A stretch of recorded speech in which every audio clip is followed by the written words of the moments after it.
ત્વમેવ સર્વમ મમ રંગદેવ. દત્ત ભાગવતનું બિરુદ પામેલ શ્રી રંગ અવધૂત શ્રી વિરચિત શ્રી ગુરુલીલામૃત ગ્રંથ આવાગમનના ફેરામાંથી મુક્ત કરાવે છે. જાણે બ્રહ્મરસાસ્વાદે ભર્યો નર્યો ગ્રંથ સાધ્યંત. આ વરદ અને ઔપાસનિક ગ્રંથને રંગબાળ શ્રી જગદીશાનંદજીએ સરળ અને સંક્ષિપ્ત ગદ્ય લેખન રૂપે વર્ષના દરેક દિવસ માટે એક પેજ તેમ 364 પેજમાં આ શ્રીરંગ બ્રહ્મરસાસ્વાદનું સર્વને રસપાન કરાવ્યું છે. તે ક્રમમાં દરરોજ શ્રવણ કરીએ. દત્તબાવનીના ગાન પછી આ એક પેજનું પઠન કરવું શ્રેયસ્કર છે. સપ્તાહ 19 શુક્રવાર.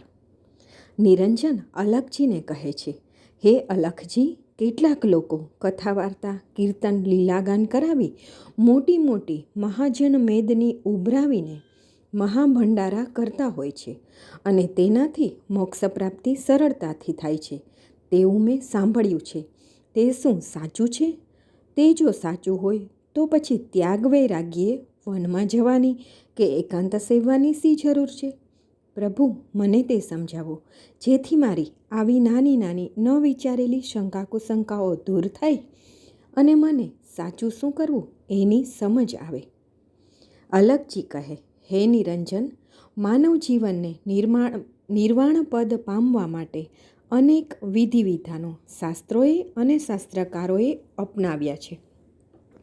જેની જેવી મતિ, જેવી જેનામાં શ્રદ્ધા ભાવ ભક્તિ હોય તે પ્રમાણે સૌ કોઈ પોતપોતાની મરજી પ્રમાણે કરતા હોય છે. કેટલાક કરાવતા હોય છે.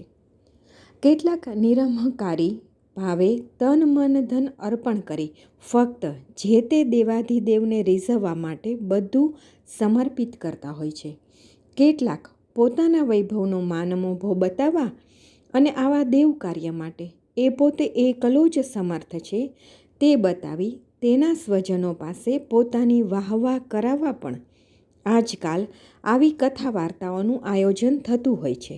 નિરંજન, કોના મનમાં કેવા વિચારો છે અને કોણ કેવા ભાવથી ઈશ્વર ભક્તિ કરે છે કે અન્ય પાસે કરાવે છે તે તો કથા વાર્તા કરાવવાવાળો કે કથા કરનારનો નિર્મળ ભાવ જ જાણે. કથા વાર્તા દેવનું લીલાગાન કરવું કે કરાવવું એ પણ શ્રવણ ભક્તિનું પહેલું પગથિયું છે. પણ વર્તમાનમાં શુકદેવ જેવા નિર્લોભી, નિર્મોહી, નિરહંકારી, ક્ષોત્રિય, બ્રહ્મનિષ્ઠ, શાસ્ત્રના જ્ઞાતા વ્યાસાચાર્યો તને ક્યાંય દેખાય છે ખરા?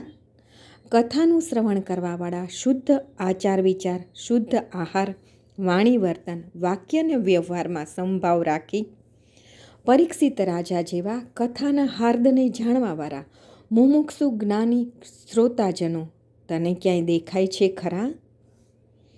નિરંજન, કથા વાર્તા કીર્તન તે તો પરમ તત્વમાં શ્રવણ ભક્તિ દ્વારા શૂન્ય થઈ મહાસમાધિને પામવાનો ઉત્તમમાં ઉત્તમ અને અતિ સરળમાં સરળ શ્રવણ યોગ છે.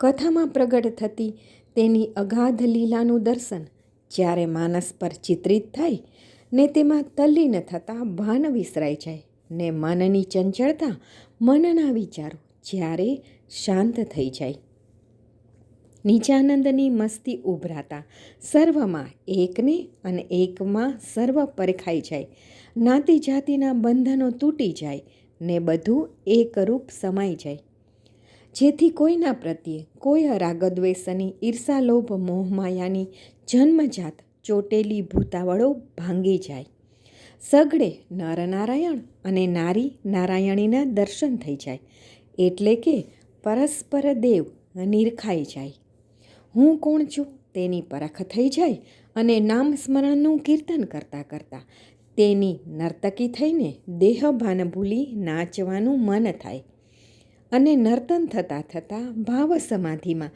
તેનું જ દર્શન થઈ જાય. કોઈ ક્રિયાયોગ કે કર્મ કર્યા વિના માત્ર શ્રવણથી તરબોળ થતાં તેનામય થઈ જવાય. કથાની શ્રવણ ભક્તિ દ્વારા અહંકાર રૂપી અજ્ઞાનનો નાશ થઈ જાય અને બાળક જેવી નિખાલસતા, નિર્દોષતા, સરળતા અને પરોપકાર અને સેવાવૃત્તિનું સદ્ભાવ જાગે. વાસના આસક્તિઓ નામસ્મરણની તાલીનો બ્રહ્મનાદ સુણતા જ ભાગી જાય. આપમહી સમરસ થઈ સાધુ આપ વિશે નિત ખેલે રે. આવો પરમાનંદ, નિજાનંદ, બ્રહ્માનંદ, સહજાનંદ સહજ પામી જવાય. તે સંસારમાં રહેવા હોવા છતાંય તેની વૃત્તિ સાધુ વૃત્તિ થઈ જાય છે અને તેનું જીવન જ વન જેવું થઈ જાય છે. તેથી તેને વનમાં જવાની જરૂર પડતી નથી અને મોહનો નાશ થતાં જ મોક્ષપદ પામે છે. એટલે કે કથા કીર્તન લીલાગાન સત્ય છે જ. કર સત્સંગ અભિષે પ્યારે, નહીં તો આખર રોના હે. અવધૂતી આનંદ, ભજન નંબર 195, પાના નંબર 176, પંક્તિ નંબર 3. માનવતા પ્રજ્ઞાનનું એકમેવ સ્થળ તેમ, માટે પામી રત્ન એ કરવો પ્રયત્ન એમ. શ્રી ગુરુ લીલામૃત, અધ્યાય 51, દોહરો 89. અવધૂત ચિંતન શ્રી ગુરુદેવ દત્ત.